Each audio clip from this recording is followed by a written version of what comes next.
Friends, మీ school days మీకు గుర్తుకున్నాయా? ఒక్కసారి మన బిజీ లైఫ్లో నుండి మన స్కూల్ లైఫ్లోకి తొంగి చూద్దామా? మనకు తెలిసే ఉంటుంది, మన 6వ తరగతి నుండి 10వ తరగతి వరకు మన జీవితంలోనే మర్చిపోలేని రోజులు అనేవి.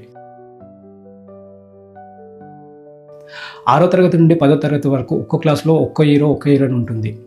ఆ ఇద్దరు స్కూల్ మొత్తం ఆ సామ్రాజ్యానికి రాజు రాణిలా ఫీల్ అయ్యేవారు. మీకు గుర్తుందా? మధ్యాహ్నం అన్నం బెల్లి కాగానే ఒక్కొక్క గ్యాంగ్ వాళ్ళు ఒక్కొక్క చెట్టు కింద కూర్చొని అన్నం తినేవాళ్ళం. అందరి టిఫిన్స్లలో మ్యాక్సిమం ఒట్టికారం, మామిడికాయ తొక్కు, చింతపండు తొక్కే, ఒకరిద్దరి బాక్సులలో తప్ప. మనం కారం తొక్కు కాకుండా ఒక మంచి కూర తీసుకుపోయిన రోజు మన కొసరంతా కూడా ఉంచక మన కూర మొత్తం మన ఫ్రెండ్స్ కలబడి వేసుకొని తింటుంటే మనం తినకున్నా కానీ తిన్నంత గొప్పగా ఉండేది. స్కూల్ డేస్లలో అసలు మన కులము మతం అనే పట్టింపులే ఉండేవి కావు. అందరినీ ఏరా పోరా అని ఎంతో ప్రేమగా పిలుచుకునే వాళ్ళం. ఏ స్వార్థం లేకుండా ఒక మనిషిగా బ్రతికిన రోజులు బహుశా అవే కావచ్చు. మార్కుల దగ్గర మాత్రం అది స్వార్థం అనాలా లేక మనలో మనకు పోటీ అనాలా తెలియదు, కానీ క్లాస్లో అందరి ముందు మనల్ని నిల్చోబెట్టి మనమే క్లాస్ ఫస్ట్ అని చెప్తుంటే అందరూ మన వైపు చూస్తే వీడు చాలా మేధావి అని అంటుంటే ఆ కిక్కే వేరుగా ఉండేది కదా. మీకు తెలుసా, ఒక క్లాస్లో అందమైన అమ్మాయి ఒక బాగా చదివే అబ్బాయి మధ్య వాళ్ళిద్దరి మధ్యలోనే మ్యాక్సిమం ప్రేమ పుట్టేదని. నిజం చెప్పాలంటే ఇలాంటి కామం మోహం లేకుండా ఒకరిపై ఒకరికి ఇష్టం ఉంటుంది చూడు, అది చాలా స్వచ్ఛమైంది. ఒకరోజు మనకు ఇష్టమైన వాళ్ళు స్కూల్కి రాకుంటే ఆ రోజంతా మనకు నరకంగా ఉండేది కదా. ఎందుకో మనకి ఇష్టమైన వాళ్ళ నోట్బుక్స్, పెన్సిలే మనకి అవసరం అయ్యేవి. మీకు గుర్తుందా, స్కూల్లో మన ప్రతి సంవత్సరం 2 పెద్ద పండుగలు జరిగేవి. అప్పుడు మనం ఒక పక్క ఆటల పోటీలు జరుగుతుంటే మరో పక్క కొందరికి ప్రేమ పోటీలు కూడా జరుగుతుండేవి.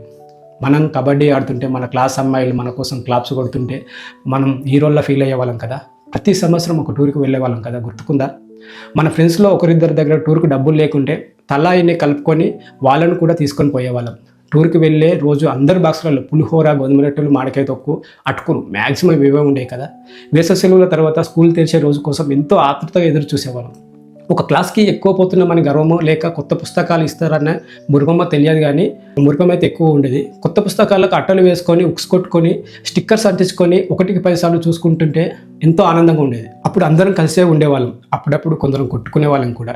ఎక్కువ మార్కుల దగ్గర అమ్మాయిల దగ్గరనే మనకు పంచాయతీ ఎక్కువ వచ్చేది. మన 10th అయిపోయాక స్కూల్ వదిలి పోయే రోజు అబ్బాయిల ముఖంలో ఎందుకో మురిపమే ఉండేది. ఇక కాలేజీకి వెళ్తామని ఆర్భాటం ఏమో తెలియదు, కానీ అమ్మాయిలు మాత్రం చాలా ఏడిసేవాళ్ళు. వాళ్ళు అలా ఏడుస్తుంటే మనం చాలా నవ్వుకునేవాళ్ళం. అప్పుడు అర్థమయ్యేది కాదు, వాళ్ళు పెళ్లి చేసుకొని వెళ్ళేటప్పుడు కూడా అలానే ఏడుస్తారు, స్కూల్ వదిలి వెళ్ళేటప్పుడు కూడా అలానే ఏడుస్తారు.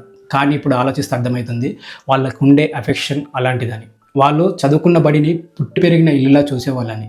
క్లాసులో మనం బాగా చదివేది ఒకటి టీచర్ మెప్పు కోసం అయితే, రెండోది అమ్మాయిల ముందు బిల్డప్ కోసం కూడా.